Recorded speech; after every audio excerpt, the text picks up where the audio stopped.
మాయా ముందుగా అందరికీ హ్యాపీ భోగి. ఆ భోగి మంటల్లాగే మీ కష్టాలు నష్టాలు మీ చుట్టూ ఉన్న నెగిటివ్ ఎనర్జీ ఆవిరైపోవాలని కోరుకుంటున్నా. మాయా ముందుగా అందరికీ దీపావళి శుభాకాంక్షలు. ముందుగా మీ అందరికీ ఉగాది శుభాకాంక్షలు. సబ్స్క్రైబర్లు అందరి మీద అడిగాను, మా సబ్స్క్రైబర్ల మీదే కాదు, మా ఇంటి పక్కన వాళ్ళ ముందు మీద, మా ఇంటి ముందు వాళ్ళ మీద, అందరి మీద ఎవరూ ఉగాది పచ్చడి అవ్వలేదు. మత్తాల ఇంటికి వస్తే మత్తాల ఇంట్లో ఉంది ఉగాది పచ్చడి. బా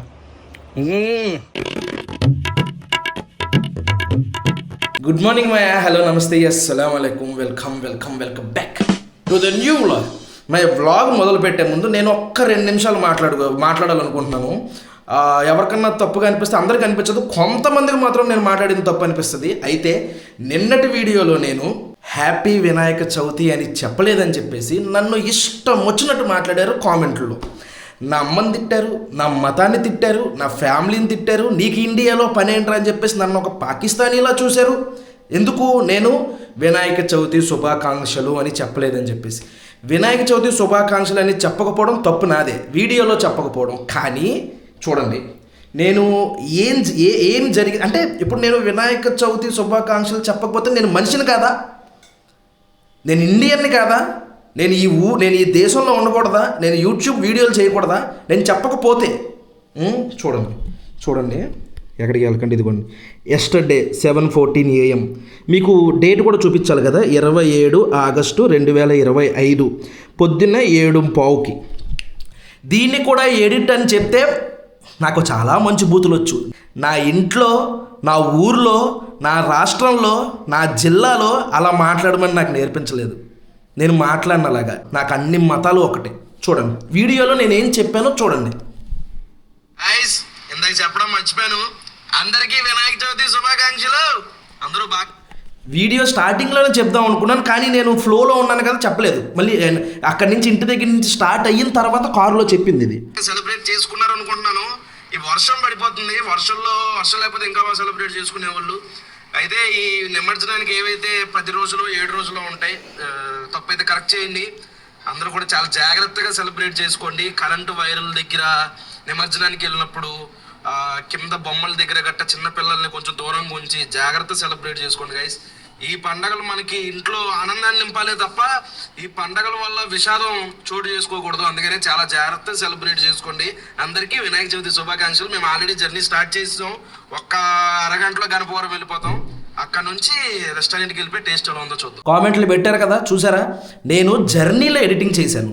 జర్నీలో ఎడిటింగ్ చేయడం వల్ల నేను వీడియోలన్నీ యాడ్ చేసుకుంటూ వెళ్ళినప్పుడు ఎక్కడో ఇది నేను కెమెరాలో రికార్డ్ చేసింది. నేను ఇదిగోండి DJIMI.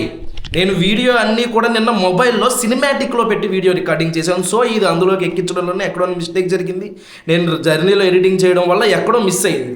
నేను హ్యాపీ వినాయక చవితి చెప్పకపోవడం వల్ల నన్ను అన్ని మాటలు మాట్లాడారు. మీరు చెప్పాలని రూల్ ఉందా? అయినా సరే నేను చెప్తా. అక్కడ నేను వీడియో యాడ్ చేయడం మర్చిపోయాను. నేను ప్రతి పండగకి చెప్తా. అది కాదు, నేను వినాయక చవితి లాస్ట్ ఇయర్ నిమజ్జనానికి వెళ్ళినప్పుడు మాయా నువ్వు తోపు, నువ్వు తురుపు, నువ్వు ఒక ముస్లిం అయి ఉండి నువ్వు ఇది అన్నారు మీరే. అన్నవరం ప్రసాదం తిన్నప్పుడు మాయా నువ్వు ముస్లిం అయి ఉంది, అన్నవరం ప్రసాదం తిన్నావా? అన్నవరం ప్రసాదం నాకు ఇప్పటికి ఇష్టం. నిన్న మేము వైజాగ్ వస్తూ మా బావతో అన్నాం, బావ ఇక్కడ రోడ్డు మీద దొరుకుద్దా, గుడి దాకా వెళ్ళి తీసుకోండి, దొరుకుద్దా, ఊర్లోకి వెళ్ళాలంటే మేము రన్నింగ్లో వస్తాం. అయ్యప్ప స్వామి ప్రసాదం తిన్నప్పుడు నువ్వు తోపని మాట్లాడారు కొంతమంది. తిరుపతి లడ్డు తిన్నప్పుడు నువ్వు తోపని మాట్లాడారు. ఒక్క వినాయక చవితి శుభాకాంక్షలు వీడియో బిట్ యాడ్ చేయడం మర్చిపోవడం వల్ల ఇష్టం వచ్చినట్టు మాట్లాడారా? అన్సబ్స్క్రైబ్ చేసేసుకుంటావా? నేను హ్యాపీ వినాయక చవితి చెప్పకపోతే, నువ్వు హ్యాపీ వినాయక చవితి చెప్పకపోతే నిన్ను అన్సబ్స్క్రైబ్ చేసేసుకుంటా, నిన్ను నేను మనిషిలా చూడను అంటే నీ సబ్స్క్రిప్షన్ నాకు అవసరం లేదు. నువ్వు హ్యాపీగా అన్సబ్స్క్రైబ్ చేసేసుకో, నాకు ఏమాత్రం ప్రాబ్లం లేదు. అర్థమవుతుందా? వాళ్ళు ఎప్పుడు అవకాశం దొరుకుద్దా, ఎప్పుడు వీడి మీద బురద చల్లుదామా అని చూసే ముందు వీడి పాస్ట్ ఏంటి, వీడు ఎలాంటోడు అని తెలుసుకుని కామెంట్ చేయి. నాకు ఎవరైతే నా డైలీ సబ్స్క్రైబర్లు 30,000 40,000 మంది వ్యూవర్స్ ఉన్నారో వాళ్ళకి తెలుసు టైగర్ మాయ గాడు ఏంటి, ఆడి ఆలోచన ఎలా ఉంటుంది, ఆడి మాటలు ఎలా ఉంటాయి, ఆడి బుద్ధి ఎలా ఉంటుంది, ఆడి పద్ధతి ఎలా ఉంటుంది అనేసి. కానీ నాకు ఆ బుద్ధి లేదు. నేను అందరినీ కలుపుకుంటూ వెళ్ళేవాడిని. నా ప్రసాద్ గాడు, మా శాండీ, మా తనయ్, మా సృజన్, కలీము, నదీము మినహాయించి మిగిలిన వాళ్ళందరూ నాకు హిందూ ఫ్రెండ్స్, క్రిస్టియన్స్ ఫ్రెండ్స్. ఒక కామెంట్ పాస్ చేసినప్పుడు జాగ్రత్త. నువ్వు నాకు తెలుసు, నువ్వు మళ్ళీ నాకు కామెంట్లోకి రావు. నువ్వు ఒక వీడియో చూస్తావు అంతే. ఆ వీడియోలో నీకు అవకాశం జరుగుద్ది, బురద జరుగుతావు. ఇంకొకటి, వినాయక చవితి రోజు నాన్ వెజ్ తింటావా అని. ఆ సబ్జెక్ట్ నాకు వర్తించదు. అయినా సరే నేను ఎందుకు అసలు నాకు వినాయక చవితి రోజు నాన్ వెజ్ తిన్నరన్న విషయం నాకు తెలియదు. హిందువులు పండగలకి, అన్ని పండగలకి నాన్ వెజ్ తినరా అంటే కొన్ని పండగలకు తింటారు. కనుమ రోజు, దసరా పండుగ రోజు, అలాంటి రోజు తింటారు. నేను అంత ప్రత్యేకించి చేయలేదు. అయినా సరే నేను లాంగ్ జర్నీ చేశాను. వైజాగ్ దాకా వెళ్ళా, ప్లాన్ చేసుకుని వెళ్ళాం. 11ంటికి అక్కడికి వెళ్ళాలని చెప్పేసి వెళ్ళి టేస్ట్ చూసా, చెప్పా. దానికి కూడా మీరు చాలా కొంతమంది మెజారిటీ మంది నాకు అలా నెగిటివ్గా కామెంట్ చేశారు. ముస్లిం రెస్టారెంట్లో బాగుందంటే తిడతారు, అదే హిందూ రెస్టారెంట్లో బాగుందంటే ఒక మాట మాట్లాడు.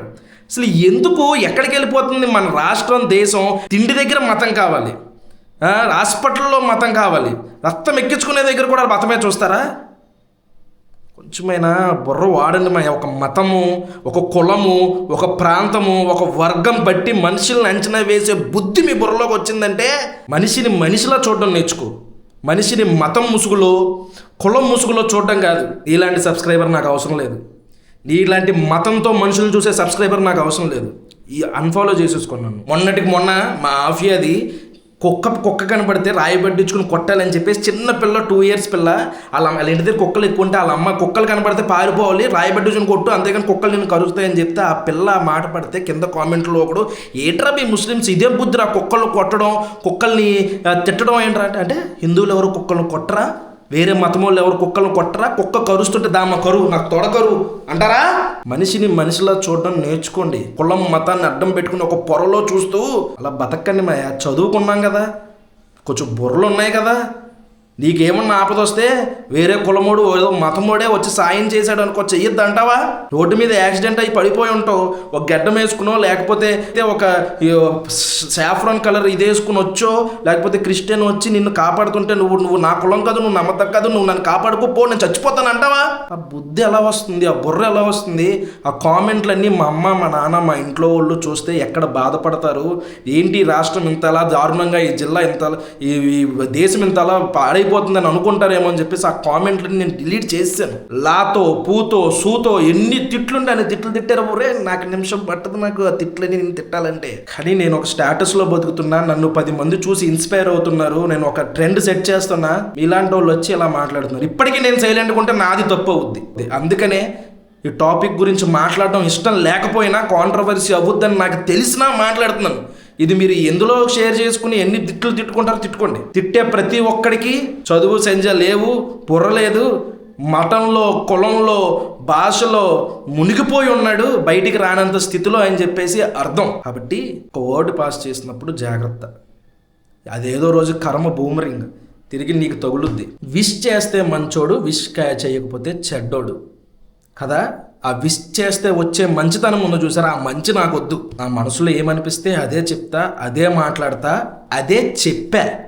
వీడియోలో డే టు టైంతో సహా చూపించా. పెట్టకూడదు అనుకునేవాడిని అసలు రికార్డే చేయను, పెట్టకూడదు అనుకునేవాడిని అసలు రికార్డే చేయను. రికార్డు చేశాను అంటే పెట్టాలనే చేశా, కానీ జర్నీలో ఉండడం వల్ల పెట్టలేకపోయా. దాన్ని బట్టి అర్థమైంది కొంతమంది బుద్ధులు ఎంత దారుణంగా ఉన్నాయని చెప్పేసి పెట్టకపోవడం వల్ల. ఇప్పుడు నేను వైజాగ్లో పెద్ద వినాయకుడిని పెడతారంట, చీరతోని వెండితోని తయారు చేశారంట. అది చూపిద్దాం అనుకున్నా. ఇప్పుడు వెళ్ళి నేను చూపిస్తే మొన్న చెప్పలేదు కదా, తిట్టారు కదా, అందుకే ఇప్పుడు చూపించావా అని చెప్పేసి కామెంట్లు పెడతారు మళ్ళీ మీరే. సిగ్గుండాలరా కామెంట్లు పెట్టే ముందు. నాకు ఇప్పుడే ఒకటి స్ట్రైక్ అయింది. ఒక ముస్లిము హిందూ పండగ రోజు నాన్ వెజ్ తింటే మీరందరూ కామెంట్లు పెట్టి తిట్టారు కదా, అదే రెస్టారెంట్ ఓనర్ ఒక హిందూ అయ్యుండి హిందూ పండుగ రోజు నాన్ వెజ్ అమ్మితే ఎందుకు మీరు మాట్లాడరు? అక్కడ మీకు మతం కనబడలేదా?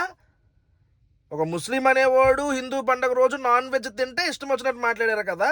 ఒక హిందూ అనేవాడు ఒక పండగ రోజు, హిందూ పండుగ రోజు నాన్ వెజ్ అమ్మకూడదు, జంతు బలి ఉండకూడదు, నాన్ వెజ్ చేయకూడదు. అవి గుర్తురు. ఇప్పటికన్నా కొంతమంది కళ్ళు తెరుస్తాయి అని చెప్పేసి అనుకుంటున్నాను. ఈ వీడియోకి అయితే ఎంతకన్నా ఎక్కువ మాట్లాడదలుచుకోలేదు నేను. రేపటి నుంచి మళ్ళీ మన నార్మల్ వ్లాగ్స్ వస్తాయి. ఎవరైతే నాకు ఎప్పుడు సపోర్ట్గా నిలబడతారో, నన్ను అర్థం చేసుకుంటారో వాళ్ళందరికీ లాట్స్ ఆఫ్ లవ్. మీరు ఉన్నారనే నా ధైర్యం. నేను ఇలా ఉండడానికి కారణమే మీరు. ఎప్పటికీ మీ అందరికీ రుణపడి ఉంటాను. ఈ వీడియో అయితే ఎక్కడితో ఎంజాయ్ చేస్తాను. హోప్ మీకు మీకు నచ్చుతుందని అనుకుంటున్నాను, అంటే ఫ్యాక్ట్ మాట్లాడానని అనుకుంటున్నాను. మళ్ళీ రేపు పొద్దున్న 8ంటికి ఇంకొక వ్లాగ్లో కలుద్దాం. అప్పటివరకు ఉంటాను మరి. జై హింద్.